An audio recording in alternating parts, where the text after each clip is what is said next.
আপনারা জানেন যে আমাদের ভারতীয় জনতা পার্টি ডক্টর শ্যামাপ্রসাদ মুখার্জির চিন্তাধারায়, পণ্ডিত দীনদয়ালজির চিন্তাধারায় চলে, আপনারা সবাই জানেন। এবং ওনার যে চিন্তাধারায় অন্যান্য পার্টির থেকে অনুপ্রাণিত হয়ে আমাদের বিভিন্ন জায়গায় বিভিন্ন সময়ে যোগদান করছে।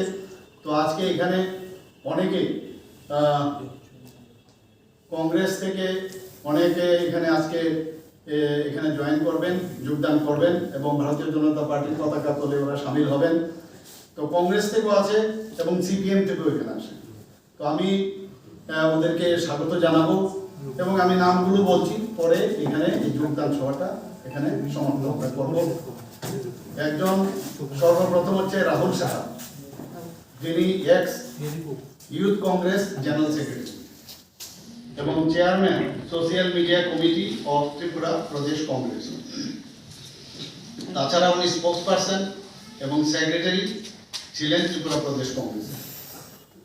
2 নম্বর হচ্ছে তপন সিনহা, উনি বর্দোয়ালি কংগ্রেস কমিটির 8 বর্দোয়ালি কংগ্রেস কমিটির সভাপতি, উনিও আজকে যোগদান করছেন।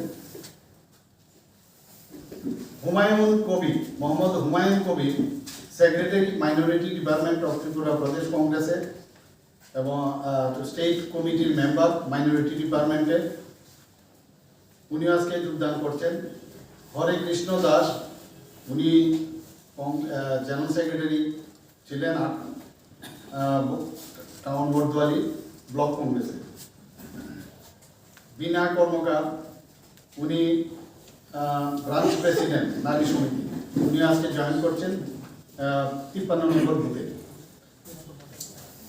সূর্যবালা দে, উনিও ব্রাঞ্চ প্রেসিডেন্ট নারী সমিতি 54 নম্বর বুথে, অর্থাৎ সিপিএম এর ব্রাঞ্চ সমিতি মানে সিপিএম এর শাখা সংগঠন। শিখা রানী দাস, সিপিএম এর সাপোর্টার, উনি আজকে এখানে জয়েন করছেন। পূর্ণিমা সাহা, উনিও সিপিএম থেকে এখানে জয়েন করছেন। তপন সাহা কংগ্রেসের থেকে জয়েন করছেন। দীপা পাল, উনিও এখানে আজকে জয়েন করছেন। মিনা সাহা কংগ্রেস থেকে এসেছেন। স্বপ্না পাল কংগ্রেস থেকে এসেছেন। রাজেশ পাল কংগ্রেস পার্টি থেকে এসেছেন। এখানে কিষানদের উন্নতির লক্ষ্যে যশস্বী প্রধানমন্ত্রী নরেন্দ্র মোদীজি আজকের দিনে কি কি ঘোষণা দিলেন সেই বিষয়ে বিস্তারিত এখানে আলোচনা করেছেন।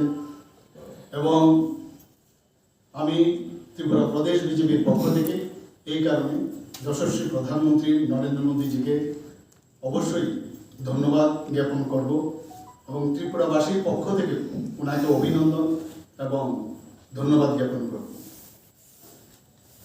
আপনারা এর মধ্যে জানেন যে আমাদের যশস্বী প্রধানমন্ত্রী নরেন্দ্র মোদীজি আমাদের এই সরকার 2018-তে গঠনের পরে এই প্রথম ত্রিপুরাতে, এর আগে এসছেন 2018 এবং তার আগে, কিন্তু এই প্রথম উনি ত্রিপুরা সরকার আমাদের যে অ্যালায়েন্স পার্টনার যে আইপিএফটি এবং ভারতীয় জনতা পার্টির যে সরকার, সেই সরকার গঠনের পরে এই প্রথম ত্রিপুরাতে উনি আসছেন। এর জন্য অবশ্যই ওনাকে আমরা ত্রিপুরা প্রদেশ বিজেপির পক্ষ থেকে এবং ত্রিপুরাবাসীর পক্ষ থেকে ওনাকে স্বাগত জানাচ্ছি এবং জানাবো। তো সেই কারণে আমরা, এটা তো যদিও সরকারি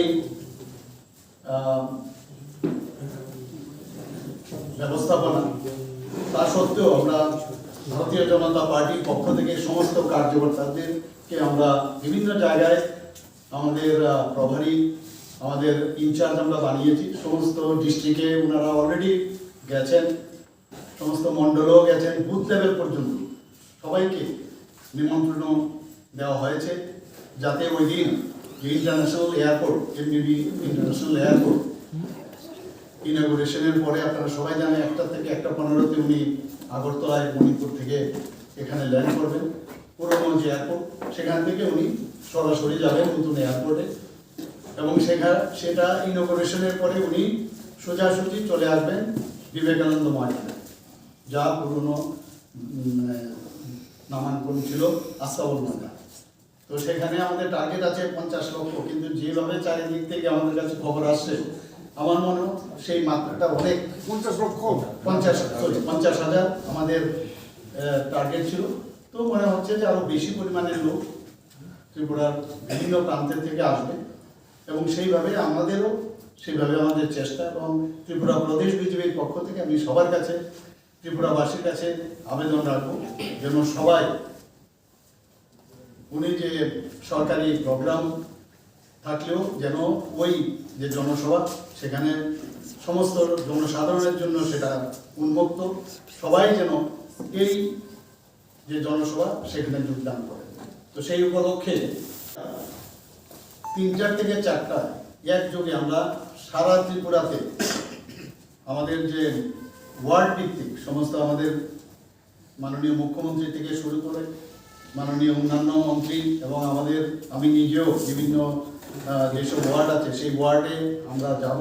সেই ওয়ার্ড থেকে আমরা সেই প্রধানমন্ত্রীকে স্বাগত জানিয়ে আমরা প্রসেশন করব এবং জনসাধারণের কাছে আমরা আবেদন রাখবো যেন এই আগামী 4 তারিখ সবাই যেন বিবেকানন্দ ময়দানে আসেন এবং ওনার বক্তব্য শুনেন এবং ওনাকে ধন্যবাদ জ্ঞাপন করেন। তো সেই উপলক্ষে একযোগে কালকে 3টে থেকে 4টে, এবং শুধু ওয়ার্ড ভিত্তিক না, সমস্ত পঞ্চায়েত ভিত্তিকও আমরা বলেছি, বিসি ভিত্তিকও, যাতে আমরা তার লিস্ট বানিয়েছি, সেটা আমরা সবাইকে আমরা জানিয়ে দেবো কে কোথায় যাবে। তো সেই হিসাবে কালকে 3টে থেকে 4টে অবধি আমাদের এই স্বাগত র্যালি বা স্বাগত যে প্রসেশন সেটা হবে।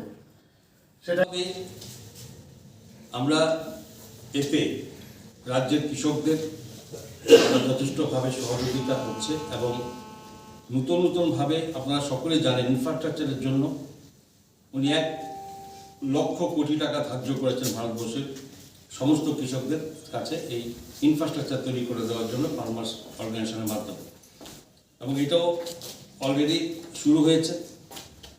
এই সমস্ত কাজ যদিও কোভিড-19-এর কারণে সারা পৃথিবীর সঙ্গে আমাদের ভারতবর্ষ সেখানে পিছিয়ে নেই, সেখানে অনেক ক্ষতিগ্রস্ত হয়েছে, কিন্তু তারপরেও যে কৃষকদের উৎপাদন বৃদ্ধি করা এবং কৃষকদের কাজের সঙ্গে রাখা, তাদের উৎসাহ দেওয়া, তা কোথাও যাতে না পিছিয়ে যায় সেই সমস্ত কিছু প্রধানমন্ত্রী নরেন্দ্র মোদীজি করেছেন। এবং এর পরিণামে কী হচ্ছে, 2020-21 সালে ভারতবর্ষের টোটাল ফুড গ্রেন প্রোডাকশন আমাদের 300 মিলিয়ন টন আমাদের যেখানে হয়েছে, যেখানে 45% আমরা রাইস কন্ট্রিবিউশন আছে।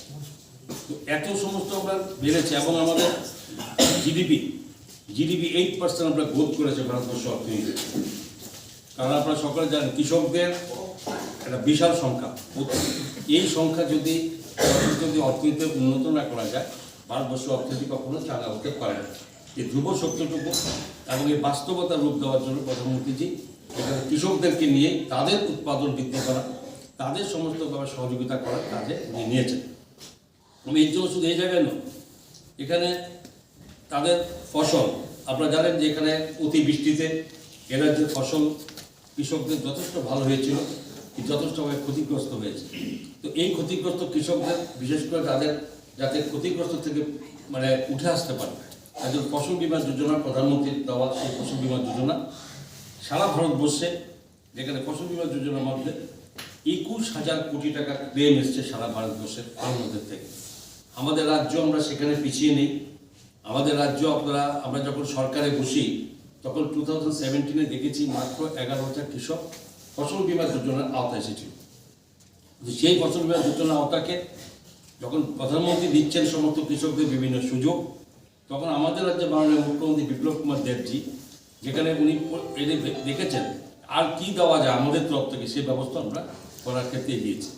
আপনারা এই ফসল বীমা যোজনা যেখানে 11,000 কৃষকের ফসল বীমা যোজনা আওতায় ছিল, সেখানে আমরা প্রায় 5 লক্ষের উপরে কৃষককে এরপরে আমরা এই ফসল বীমা যোজনার আওতায় আনতে পেরেছি। এবং প্রতি কানিতে 220 টাকা যে প্রিমিয়াম লাগে, সেই প্রিমিয়ামের মধ্যে 210 টাকা আমাদের মুখ্যমন্ত্রী আমাদের রাজ্যের কোষাগার থেকে কৃষকদের জন্য এটা দিয়েছেন। মাত্র 10 টাকা প্রতি কানিতে যেখানে কৃষকদের দিতে হবে। এই বিশাল ব্যবস্থাপনা নেওয়ার কারণে কৃষকদের অনেক যথেষ্ট ওনারা লাভবান হয়েছে। এবং এর আগেও আমরা দেখেছি ছোটোখাটো ক্ষতিতে প্রথম দফাতে প্রায় 3 কোটির কাছাকাছি কৃষকদের এই ইন্স্যুরেন্স কোম্পানির মাধ্যমে আমরা ক্ষতিপূরণের ব্যবস্থা করতে পেরেছি। তো এই ক্ষেত্রে আমাদের রাজ্যে কৃষক যারা ক্ষতিগ্রস্ত হয়েছে তাদেরও আমরা যারা এই বিমা আওতায় আছে, অধিকাংশ কৃষক যারা ধানের ক্ষেত্রে তাদের কাছে এই বিমার মাধ্যমে তাদেরও ক্ষতিপূরণের ব্যবস্থা করা হয়।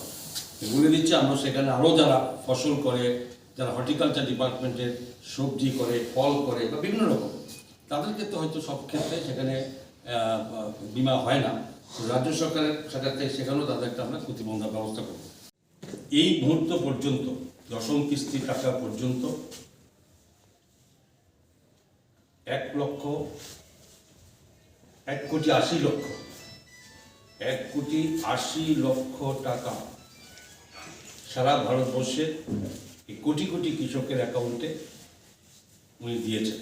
কৃষকদের যাতে সময়ের সঙ্গে তাদের যাতে কোনো অসুবিধার মধ্যে না পড়ে, অল্প স্বল্প টাকার কারণে, অভাবের কারণে অনেক সময় তাদের ফসল অগ্রিম বিক্রি করতে হয় বা মহাজনদের কাছে তাদের হাত পাততে হয়, জমি বন্ধক রাখতে হয়। এই সমস্ত কারণ থেকে ভারতবর্ষে কৃষকদের যাতে এটা না পড়ে, সেই জন্য উনি এই প্রধানমন্ত্রী কিষাণ সম্মান নিধি প্রকল্পের মাধ্যমে প্রতিটি কৃষকের কাছে বছরে 6,000 টাকা দিয়ে অন্তত কৃষকদের একটা স্বাধীনতা, একটা সাহস কৃষিক্ষেত্রে আর উনি এটা ব্যবস্থা করেছেন। যেখানে ফার্মার্স অর্গানাইজেশন যেখানে করার কথা, সেখানে ফার্মার প্রডিউসার অর্গানাইজেশন 10,000 এটা এফপিও গঠন করার জন্য উনি পরিকাঠামো নিয়েছেন। এই এফপিওর মাধ্যমে কৃষকদের সরাসরি বিভিন্নভাবে তাদেরকে উৎসাহ দেওয়া, তাদের পাশে দাঁড়ানো, নতুন টেকনোলজি অ্যাডপ্ট করার জন্য এই এফপিওর মাধ্যমে করা হবে। এবং সেই এফপিওর মাধ্যমে মার্কেটিং করা, বার্গেনিং করে তাদের ফসলের তাদের মূল্য বেশি পাইয়ে দেওয়া, সেটা অনলাইন সিস্টেম বিভিন্ন রকম মাননীয় প্রধানমন্ত্রী করেছেন। এবং সেই মোতাবেক আমাদের রাজ্যে 58টি ব্লক আছে। সেই 58টি ব্লকেরও আমরা 58টি এফপিও গঠন করার পথে আমরা এগিয়ে চলেছি। আজকে এই মুহূর্ত পর্যন্ত 19টি এফপিও এই রাজ্যে যেখানে রেজিস্ট্রেশন হয়েছে, এবং এর মধ্যে 5টি এফপিও যারা নাকি তাদের প্রাথমিক যে শেয়ার একটা অ্যামাউন্ট তাদের দিতে হয় সেই টাকা দিয়েছে, এবং তাদের অ্যাকাউন্টও আজকে প্রধানমন্ত্রী সারা ভারতবর্ষের সঙ্গে এর যে এফপিওদের জন্য উনি টাকা ওদের অ্যাকাউন্টে দিয়ে দিয়েছে। খুশি হবে যে আমাদের রাজ্যে এর আগে 2,35,950 জন কৃষকের অ্যাকাউন্টে, যেখানে 361,63,00,000 টাকা ডাইরেক্ট কৃষকদের অ্যাকাউন্টে উনি দিয়েছেন। আজকের দিনে যেখানে দশম কিস্তিতে এই কৃষকদের কাছে 44,76,00,000 টাকা আমাদের রাজ্যের কৃষকদের কাছে আজকের দিনে পৌঁছে গেছে। স্বাভাবিকভাবেই এটা অতীব আমাদের রাজ্যের কাছে একটা বিশেষ আমাদের প্রাপ্য পেয়েছি। রাজ্যের অধিকাংশ কৃষকের যেখানে কল্যাণে এটা কাজ করেছেন, আমি আমাদের সরকার এবং আমাদের সমস্ত রাজ্যের কৃষকদের পক্ষ থেকে আমি মাননীয় প্রধানমন্ত্রীজির প্রতি আবার সশ্রদ্ধ আমার প্রণাম, এবং ওনাকে এই ইংরেজি বর্ষের প্রথম দিনে অবশ্যই ওনার প্রতি আমার শ্রদ্ধা রইল, এবং ওনাকে আমরা স্বাগত জানাই, ধন্যবাদ জানাই। ওনার ঐতিহাসিক সিদ্ধান্ত নিয়েছেন, এবং আজকে 2022 ইংরেজি সনের প্রথম দিন সারা ভারতবর্ষের মানুষের প্রতি ওনার শুভেচ্ছা নিবেদন করার সঙ্গে সঙ্গে আরেকটি ঐতিহাসিক সিদ্ধান্ত উনি গ্রহণ করেছেন। এটা স্বাভাবিকভাবে এটা আমাদের সারা ভারতবর্ষের অধিকাংশ মানুষ যারা কৃষিকাজের সঙ্গে যুক্ত তাদের জন্য এই নববর্ষের প্রথম দিনে বিশাল এক উপহার বলে আমি মনে করি। এবং আজকে ঠিক 12:30 প্রধানমন্ত্রী কিষাণ সম্মান নিধি আমরা সকলে জানি। আজকে এই প্রথম দিনে দশম কিস্তির সারা ভারতবর্ষে, যেখানে 10,09,00,000-এর উপরে কৃষকের সরাসরি অ্যাকাউন্টে, এখানে 20,947 কোটি টাকা একটি বোতাম প্রেসের মাধ্যমে কৃষকদের কাছে চলে গেছে। ফার্মার্স প্রডিউসার অর্গানাইজেশন এই সৃষ্টি করা, যেখানে কৃষকদের আরও বেশি লাভবান হবে। কিষাণ সম্মান নিধি প্রকল্পের মাধ্যমে কৃষকদের যেখানে অনেক বেশি লাভবান হবে, এটি সবই প্রধানমন্ত্রীর দেওয়া। এবং আগামী দিনও যে 2022 সালের মধ্যে যে কৃষকদের ডাবল ইনকামের করার যে উনি লক্ষ্য আপনারা রেখেছেন, আমার বিশ্বাস ভারতবর্ষের কৃষকরা সে জায়গায় সব প্রত্যেক রাজ্যে পৌঁছাবে। এবং সেই ক্ষেত্রে আমাদের রাজ্য, আমরা সরকারে বসার আগে 2017-18-তে যেখানে প্রতি কৃষকের মাথাপিছু মাসিক আয় যেখানে ছিল 6,580 টাকা, আজকের দিনে মাননীয় মুখ্যমন্ত্রীর নেতৃত্বে এবং প্রধানমন্ত্রীর সমস্ত কিছু সহযোগিতার মাধ্যমে আমাদের রাজ্যের প্রতি কৃষকের মাথাপিছু আয় এই মুহূর্ত পর্যন্ত 11,096 টাকা আমরা পৌঁছাতে পেরেছি। পর্যন্ত মানুষ বিজেপি সরকার, এই সরকারের বিভিন্ন জনমুখী কর্মসূচি ওদের সুযোগ সুবিধা পাচ্ছেন, আমাদের দিকেও পাচ্ছে। কিন্তু আমরা দীর্ঘদিন ধরে একটা রাজনৈতিক দলে ছিলাম, বিভিন্ন কারণে আমরা একটা নিয়ম শৃঙ্খলার জন্য হয়তো বা বিভিন্ন নীতির জন্য আমরা সমস্ত ব্যাপারেই আমরা বিরোধিতা করেছি। কিন্তু সত্যটাকে তো ঢেকে রাখা যায় না, উন্নয়ন তো হচ্ছে সারা ভারতবর্ষে।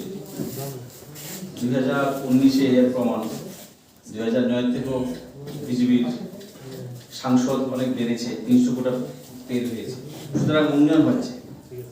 আমরা আমাদের দলের বাধ্যবাধকতার জন্য যাদের বিরোধিতা করছি, আমরা চাই আমাদের কংগ্রেসও, আমি সুবিধা দিয়েছে কাজ করেছি, আমি চাই বিজেপির সঙ্গে কাজ করতে, আরো ভালো কাজ করার সুযোগ দিতে চাই। ওনারা যদি আমাদের সুযোগ দেন, আমরা মানুষের জন্য কাজ করতে চাই। সরকারের বিভিন্ন জনমুখী যে কর্মসূচি আছে এগুলো আরো গ্রাস লেভেলে প্রচার করতে হবে, যাতে মানুষ সুযোগ সুবিধা দিতে পারে। কংগ্রেসের ভবিষ্যৎ নিয়ে কি চিন্তা করা আপনার, কি মনে করেন? দেখুন, কোনো দলই খারাপ নয়, সমস্ত দলই ভালো। সব দলের যে কান্ডারি থাকে অর্থাৎ ড্রাইভার থাকে, ড্রাইভার যদি ভালো না হন সেই দল কোনোদিন চলবে, সেই গাড়ি কোনোদিন চলে না। আপনার সিরিয়াস বলতে যে জিনিস, আমাদের কেন্দ্রীয় সরকারের কেন্দ্রীয় যে নেতৃত্ব আছে, হাইকমান্ড, ওদের মধ্যে কোনো সিরিয়াস ভাব নেই।